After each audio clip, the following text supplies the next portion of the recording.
Hi ஹலோங்க எல்லோரும் எப்படி இருக்கீங்க? ரொம்ப நல்லா இருப்பீங்கன்னு நினைக்கிறேன்.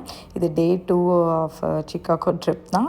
காலையிலேயே வந்துட்டு குளிச்சுட்டு பிரேக்ஃபாஸ்ட் வந்து வீட்லேயே சாப்பிட்டு நாங்கள் கிளம்பிட்டோம். வீட்டில் வந்துட்டு நான் பிரெட் டோஸ்டர்லாம் எடுத்துகிட்டு போயிருந்தேங்க. அதனால் ஈஸியாக டோஸ்ட் பண்ணி சாப்பிட்டு எக்கெல்லாம் சாப்பிட்டு கிளம்பிட்டோம். இன்றைக்கி மார்னிங்கே பார்த்திங்கன்னா எங்கே போனோன்னா க்ளவுட் கேட் தான், மில்லேனியம் பார்க்குங்க. இது வந்துட்டு நீங்கள் பஸ்ஸில் ஒரே 2 பஸ் தான். பட்டு முன்னாடியே இறங்கின உடனே இந்த பார்க் வந்துடும். ஸோ அங்கேருந்து நீங்கள் ஸ்ட்ரெயிட்டாக நடக்க வேண்டியது தாங்க. இங்கே என்ட்ரன்ஸ்லேயே பார்த்திங்கன்னா ஒரு வாட்டர் பார்க் மாதிரி இருந்தது. ஆக்சுவலாக எனக்கு இங்கே வந்துட்டு குழந்தைங்க விளையாடுவாங்கன்னு எனக்கு தெரியாதுங்க. பட் என் ஹஸ்பண்ட் வந்து சொன்னார். நான் அதை பெருசாக எடுத்துக்கல. பட் அங்கே போனதுக்கப்புறம் பார்த்திங்கன்னா மற்ற குழந்தைகள்லாம் விளையாடுறத பார்த்துட்டு என் பொண்ணு பயங்கரமாக விளையாட ஆரம்பிச்சிட்டா.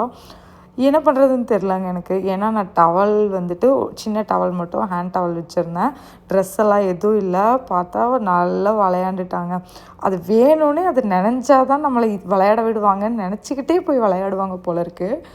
நினஞ்சிட்டா பர்பஸாக பண்ணிவிட்டு அங்கே இருக்க குழந்தைகளோடு சேர்ந்துட்டு பயங்கரமாக விளையாட ஆரம்பிச்சிட்டா.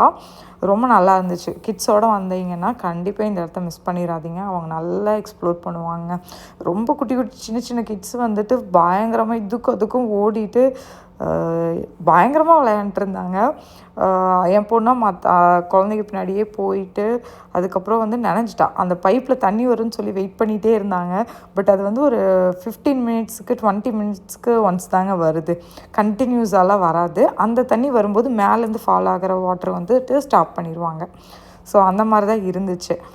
நான் இதுக்கப்புறம் என்ன பண்ணேன்னா இங்கே பக்கத்தில் இருக்கிற ப்ளேஸில் போய் நான் ட்ரெஸ் எல்லாம் வாங்கிட்டு இருந்தேன். அப்புறம் அவளுக்கு நாங்கள் மாற்றி விட்டு கூப்பிட்டு போனோம். இதுதான் வந்துட்டு க்ளவுட் கேட். அந்த பீனுங்க நல்லா பெருசாக இருக்கும்.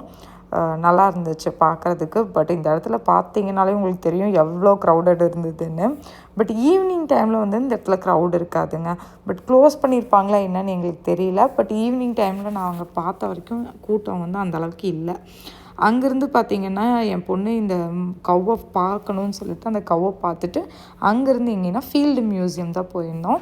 இங்கே வந்து சிக்காகோவை பொறுத்தளவு பார்த்திங்கன்னா ஏகப்பட்ட மியூசியம் இருக்குதுங்க. ஆர்ட் மியூசியம் இருக்குது, மியூசிக் மியூசியம் இருக்குது, நேச்சுரல் மியூசியம் இருக்குது, நிறையா இருக்குது. நாங்கள் வந்து இந்த டைனோசர் வந்துட்டு பார்க்கணும் அப்படிங்கிற ஒரு ஆசைங்க எனக்கு. என் பொண்ணுக்கும் ரொம்ப பிடிக்கும். இதை பார்த்தே ஆகணும் அப்படிங்கிறதுனால தான் நாங்கள் ஃபீல்டு மியூசியம் வந்துட்டு இந்த ட்ரிப்பில் பார்க்கலாம் அப்படின்னு சொல்லி தான் கவர் பண்ணலான்ட்டு இங்கே தான் போயிருந்தோம். டிக்கெட் வந்து நீங்கள் முன்னாடியே புக் பண்ணணும். அதுக்கு டைமிங் இருக்குது. பட் நாங்கள் புக் பண்ணது அன்றைக்கி தான். ஆனால் அவங்க கொடுத்த டைமிங் 4 o'clock. நாங்கள் வந்து ஒரு 2 o'clock அங்கே போயிட்டு நல்லா சுற்றி பார்த்தோம். செம்ம சூப்பராக இருந்தது. ஈவினிங் வந்துட்டு ரூமுக்கு போயிடலாம் அப்படின்னு சொல்லிட்டு சேம்